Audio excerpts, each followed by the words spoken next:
I'm Coach Corey Wayne, and this is my video coaching newsletter. And the topic of this newsletter is going to be why it's hard to develop your emotional self-control. Well, I talk about this a lot in my book, and all of the strategies and techniques that I teach are geared to helping you, if you're a guy watching this, learn how to act, because internally you may be extremely filled with fear and extremely fearful, but in the exterior, if you know what to do right, and if you know what the correct actions are and the correct responses are in the appropriate moment, even though you might be scared to death inside, externally, in essence, you'll be able to fake it until you make it, and then the more you do things, because I talk about repetition's the mother of skill, the better you're going to get at it. And so eventually, what you're doing on the exterior matches how you feel internally, and then you don't have to think about things so much anymore. But it's really important, because this is where a lot of guys screw up, because of societal programming that tells us that we all have to prove ourselves to women. And so guys, when they meet a girl, they start talking about their accomplishments or their achievements or how much they make or the kind of car that they drive or their goals or whatever, thinking that, hey, if I tell a girl about everything I got going on, she's going to go, oh, wow, this guy's really a great catch. He's got a nice car, he's got a nice house, and his 401k is doing pretty well. And, well, that sounds like a great guy that I'm going to get together with and have sex with and eventually get married and have children with, because he'll be a great provider. And society has conditioned us to think that that's what we need to do in order to get women. But when you start talking to a woman and telling her all these kinds of things, she's going to think to herself, this guy's so selfish and full of himself, and he doesn't even care about me. That's why you need to focus on simply asking a woman questions and getting her to talk, because that communicates that you have interest in who she is as a woman, not that you're just interested in her physically. And plus, it allows you to remain mysterious, because if she's doing 70 to 80% of the talking, she's not really going to be finding much out about you. And that's exciting, because women are curious. They're like cats in that respect. Whereas it's just like the old adage in show business. You always want to leave them wanting more. And that way, if you walk away from the interaction knowing more about her than she does about you, she's going to be aware of that. And she's going to be cognizant of, God, I hardly know anything about this guy. He's so mysterious. And that women are more attracted to men whose feelings are unclear. It's a scientific fact. I've got an article on my website. If you Google Corey Wayne, science has proven women are more attracted to men whose feelings are unclear, it'll come up, and you can read the link and go to the scientific study that was done on that. It's fascinating. And so everything that I teach facilitates that. It helps women always consciously be aware that, or be a little bit unsure of where they stand with you, and this is what causes them to chase and to reach out to you. And when you start dating a girl, if you're not having to pursue or chase after her, and she's doing 70 to 80% of the calling, texting, and pursuing by the third or fourth week, I mean, think about it. If she's chasing after you all the time, she's certainly not going to be dumping you. And so if a girl's constantly chasing you, guess what? You're going to be pretty fucking confident, and you're going to know that you have the upper hand, and you're not going to be worried about losing her, which is going to help you act even more confident and continue to do more things right, and she'll love you more, and she'll fall in love with you a lot deeper and a lot quicker if you just simply give a woman what she emotionally responds to, instead of logic and reason and trying to sell her on why she should choose you over somebody else. I've got an email here from a viewer, and he says, hey Coach, I've purchased your ebook and have already read it once. I'm reading it again, and hopefully will continue to read it the recommended 15 times. In my opinion, the book is geared towards finding and attracting women. The whole thing about a relationship and the dating phase, the pickup phase, I mean, all those, it's all about creating attraction and continually keeping a girl you just met or a girl you've been with for 10 years attracted and in love with you. It's all the art of attraction. You need to learn these skills. That's why I talk about it so much, because it's so important. Because most men in society think that, hey, once I get a girl and she marries me and she falls in love, she's always going to feel that way. And because I deal with a lot of guys that are calling me trying to get their girlfriend back or their wives back after they've fallen out of love, 9 times out of 10 when I talk to them and they tell me what they've been doing and what she's been doing, what he's saying, what she's saying, they get lazy, they get complacent, they get caught up in their careers, and they no longer court and date their wives or their girlfriends like they once did. And of course, the emotional connection slowly dissipates over time, and the guy's not really paying attention because he's all stuck in his mind and thinking using logic and reason, and he completely ignores the fact that she's just emotionally not feeling it because he's not doing the same things that he once was doing to continually keep her attracted and in love. He says, like all relationships, it's a bit complicated, but I'm pretty clueless about relationships in general. I'm in the process of a divorce with my wife of 24 years. We just never really worked on the relationship and grew very far apart. No infidelity or anything, but I moved out in a trial situation, and I discovered that I just loved my freedom.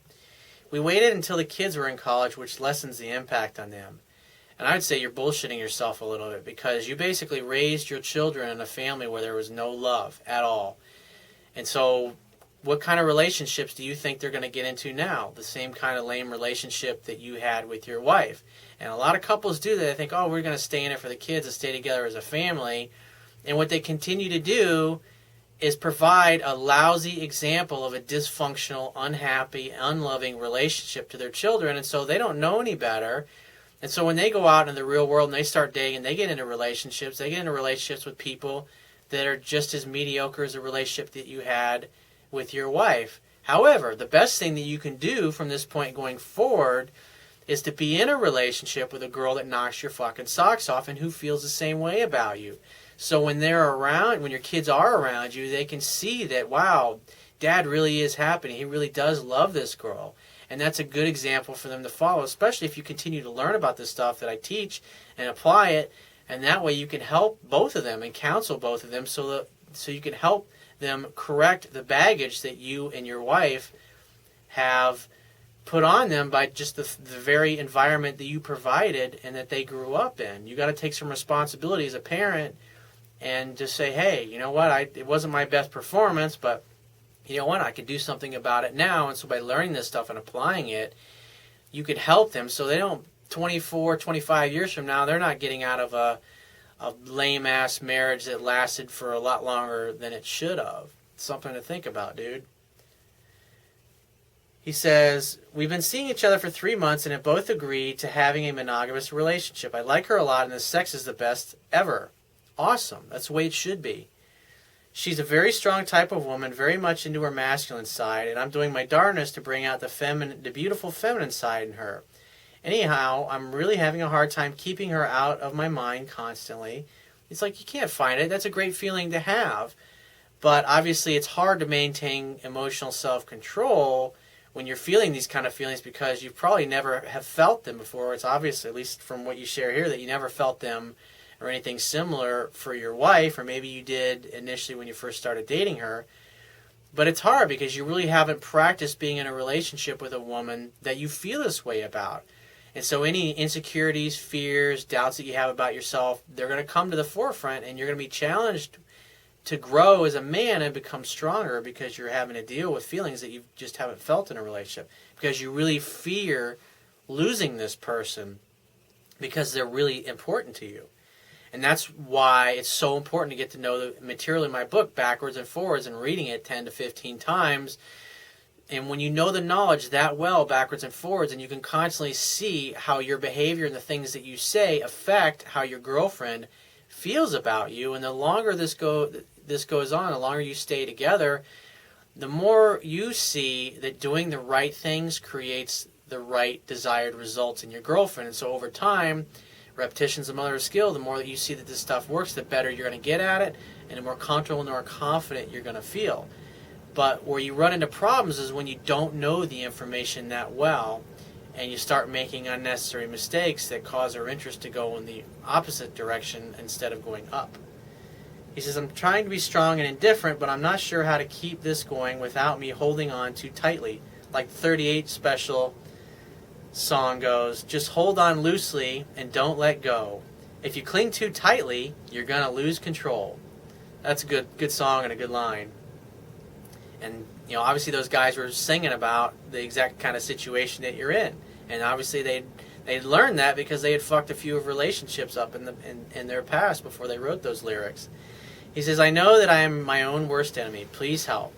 Well, like I said, the key is to get to know the information backwards and forwards. And I've got hundreds of videos. I've got hundreds of articles on my website. There's just countless different situations that you can learn about and read about. So just immerse yourself in this stuff and watch the videos that come out and apply this stuff. Continue to court your girlfriend. Make sure she's doing 70 to 80% of the pursuing, calling, texting, initiating contact. If it's 50-50, then the polarity is going to kind of be even, and you don't want that. You want the girl to be pursuing, chasing you, and so you just need to back off a little bit, not a lot, just enough to where 70 to 80% of the time she's initiating text, calling, things of that nature, and just take her out once a week unless she calls you. And obviously after 3 months you've moved along, but the fallback position is always once a week. Like if she stops texting you and she stops calling you as much, maybe she gets busy doing some things with her girlfriends, you just got to let her have her space and then call her and take her out once a week. But if she's in love with you and you've done more things right than wrong, she's going to be pretty much calling you every day. Hey, I was thinking about you. I can't wait to see you again. And then you just simply take those conversations as an opportunity to arrange your next date, your next opportunity for sex to happen. Rinse, repeat, recycle. And also, since you're in a relationship, you should get to know all of the communication techniques that are towards the back of the relationship, so you continually keep your girlfriend emotionally open to you, because you had mentioned that she was masculine, and by getting her to talk and open her up emotionally, and by you doing it, you will be her rock and her mountain emotionally, and that way she's going to feel comfortable being vulnerable and letting you take control of the direction of the relationship, which is where it needs to stay. So if you have a question that you want to ask me or a topic you want me to cover in a future video newsletter, go to my website, click the Contact Me tab, which will be on the left-hand side of your screen, and send me 1 to 2 paragraphs max detailing your questions, your situation, your challenges, and just give me several days to get back to you with a response. And if you want to talk to me right away, the quickest way to get my help is to book a paid phone coaching session. You can do that by going to my website, click the Products tab, which will be at the top of your screen, and just follow the instructions. If you want to get a digital version of my Kindle ebook, on my website in the right-hand column underneath the email sign-up box is a box that has a link that will take you right to the Amazon Kindle download page. Once you get to the download page, if you don't have a Kindle device, on the right-hand side there's a button you can click to open up a window to download a free e-reader app for your smartphone, tablet device, or your computer. It only takes a matter of seconds to download and install it and complete the purchase of my book. And if you appreciate the value of the information in my videos and my articles, you can show your appreciation by going to my website, and on the Wibbia toolbar, which will be at the bottom of your screen, click the PayPal donate button and donate any amount that you feel is equal to the information. And I will talk to you soon.